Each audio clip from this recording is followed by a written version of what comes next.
G'day, and welcome to another episode of Kiwi Car. That was the weirdest intro I've ever done. Today we're going to be ranking every car that I've ever reviewed on this channel in the last 4 years, from the car I most want to drive to the car that I would least want to drive. Starting with E-Class at the bottom. The Mistral, did this video ages ago. The EK was the same, it was 4-speed automatic, 1.3. First Gen Civic, I feel guilty putting it here because it is a very cool one. That particular one was just immaculate, but it's so old. The Fit was the sole reason I bought my Integra Type R. This is my mum's car.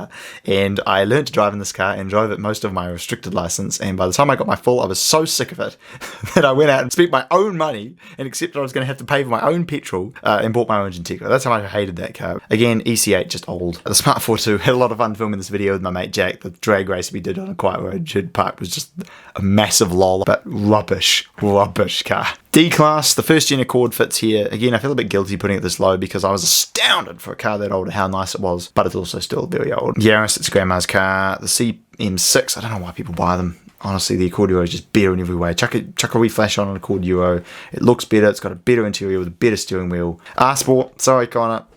It just feels like a big cumbersome car with a very underpowered engine. Silvia, why people pay 25 grand for these, I don't know. You've got to have some screws loose in your head to pay that kind of money for such an old rubbish car. I was really underwhelmed. Jazz Sport, again, my dad's car. It was one of the first cars I ever drove. I love them. If we get one traded at work, I always drive it. I think they're fantastic with the paddle shifters and so on. Corolla, again, same sort of thing. Mazda 2, I think it suits the 6-speed auto best. My old Red Accord, I miss this car so much, and I sold it on to some numpty who took the wheels off it and sold it for more than he bought it off me for. Just try and make a quick penny off me because I sold him to him at a good price because I wanted it to go to a good home, so I was prepared to sell it a bit less, and the guy just flicked it on and tried to make a profit. But as a car, loved it. Swift, good car. I'd still have a Jazz over it. I think it's just a better all-rounded car, but the Swift is good. CRZ, just a better Jazz. The CP3, I was pretty hard on this in the video, and looking back I probably should have said some more positive things about it, but just, it's not a driver's car. You can put as many body kits on it as you want, but the steering feels rubbish, the transmission performance is pretty average, the engine doesn't feel anywhere near as powerful as it should be. It's just a big, fat, heavy understeering mess. Not mess, it's just a boat. 325 Ci, let down by the lack of power and the 5-speed auto, but I love the way it looks, I love the interior, and it is a very good, fun car to drive. A 330 Ci manual would be amazing. 325 Ci auto, yeah. 350Zs, I hate them. They're awful. The worst interior known to man. But it's a pretty good driver's car, especially with the manual. Z3, I loved it. Did really good skids in the wet, but I think the Z4 is better, which is why it's further up the list. And then the latest Jazz, I get to drive them all the time at work, thankfully, and I love them. They're great, amazing interior. Even with the CVT and just little 1.5, they are good, fun cars to drive. But what's better is the old Jazz RS. The old Jazz RS was a great car. I love driving them. I've got a manual one as a company car at the moment. MX-5, pretty good. I think there are better cars out there. I don't really get the huge... Well, I know I do get the appeal, but personally, I think there's better cars out there. It's too small and tinny for me. IS200/LTs, I've kind of come around to them. I think they're pretty good, but you'd have to get one with a manual. And I haven't driven a manual one yet, so until I drive a manual one, it's down here. Accord CU2, very, very good car. I still think it is one of the nicest Hondas that they've ever made. As a driver's car, it's a little bit too much towards the comfort side for me, which is why I bought some more sporty cars since I had mine.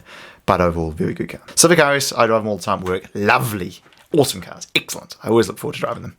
The 159 really surprised me. Very good. Good transmission performance, did the upshift farts and everything, like the engine. My Accord, when it was stock, it's down the list because, let's be honest, it's just a good, comfy daily driver. You have to mod them to make them interesting. 325i, better than Accord Euro from stock, but the problem is you can't really modify them, so as soon as you put, even just a reflash was enough to beat that big 6 in a straight line, but in stock versus stock against my Accord, the 325i was better. Good car. S660, a lot of fun. You can literally thrash them about and you'll never be speeding. Awesome fun car to drive. Real privilege to get to drive that. GTI, great, boring. The 86 let down by a very average engine. It just doesn't sound very nice. Doesn't sound happy to rev. Golf R, again, just a slightly better GTI, but still dreadfully boring. The C63, I'll let you into a funny story about this.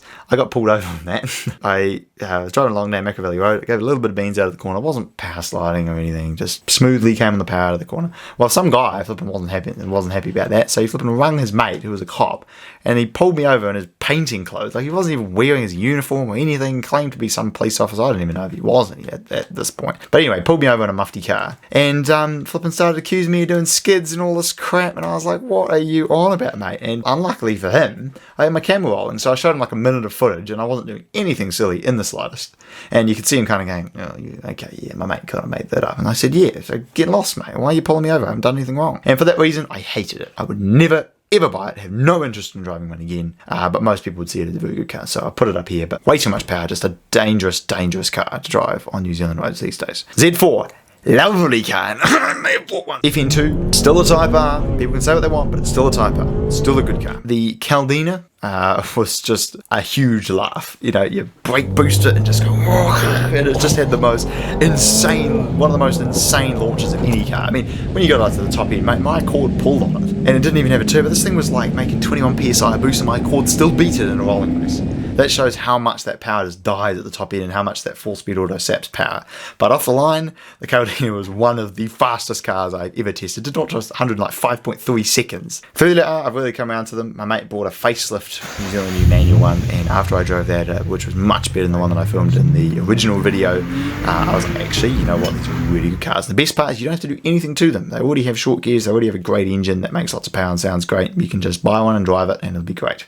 335i, just a good all-round car. Civic, first of the A-Class, it is a awesome car. Takes everything about the old RS and just makes it better in every single way. CL1, I loved it. It's just such an old school car. The H22 is a glorious engine. The Celica, there it is, the controversial car. It is a very good car. I'm not going to deny that. I just think my modified Accord is just a better all-rounder, but if you're just looking for a driver's car, oh yeah, the Celica is a great car. The K20 and K24 Integra Type R, I'm going to put in the same spot because they're both equally awesome to drive and equally back-breakingly uncomfortable. The FK8, I'm over them, I just find them so boring.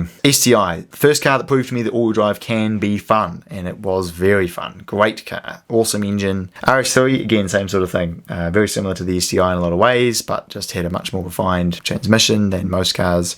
And the inline 5 is just an incredible engine. Euro R, there it is, the CL7. I wish I bought one because you don't have to do anything to it. Out of the box, it's perfect. If the owner of that 2ZZ MRS ever said, hey, you want to take my car for a drive again, I would absolutely come running to his house immediately. It was just nutty, absolutely insane. But I could not own it. It is too loud, too uncomfortable, too bonkers for me. So now we move up to S-Class, the top dogs, the cars that I would most want to drive, and we start with my old 2006 Integra Type S. I absolutely loved that car. It was my first car and I got to enjoy it profusely for 3 months, but unfortunately I drove it like an idiot and I smashed it. And for that reason it is this high on the list because I would love above all else to just see that car again. FD2, best Civic Type R, I'd have one over FK any day of the week. Lexus ISF, it's just a rear-wheel drive V8 Accord Euro, and for that reason it was perfect. S2000, what can I say? It's just such a special car. Every time I drive one, I'm just beaming from ear to ear. NSX is just like an even more special S2000. Getting to drive that was just glorious. 135i is the second one.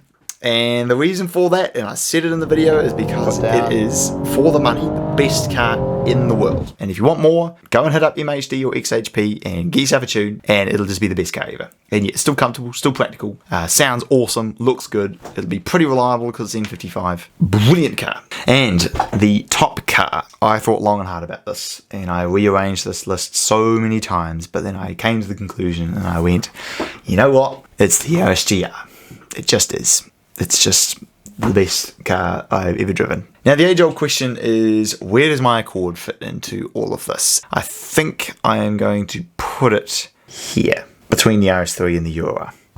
I think I'd rather drive it than the RS3, but I would still drive a Euro R over my car, which is pretty sad because I've done so many mods and I would still take a Euro R, and it just shows how good that K20A is. If you get a tune with K-Flash NZ, it fixes the torque problem, and then it's just the best sedan for the money. The ISF is better, but it is a very good car. So there you go. Thank you very much for watching this episode of Kiwi Car Life. Let me know if you agree or disagree.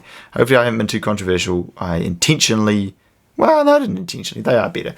I tried to limit the Hondas in the top row because I know that you guys are like, oh, you're too biased towards Honda. But yeah, anyway, that'll do. Thanks for watching, and I look forward to seeing you again next time.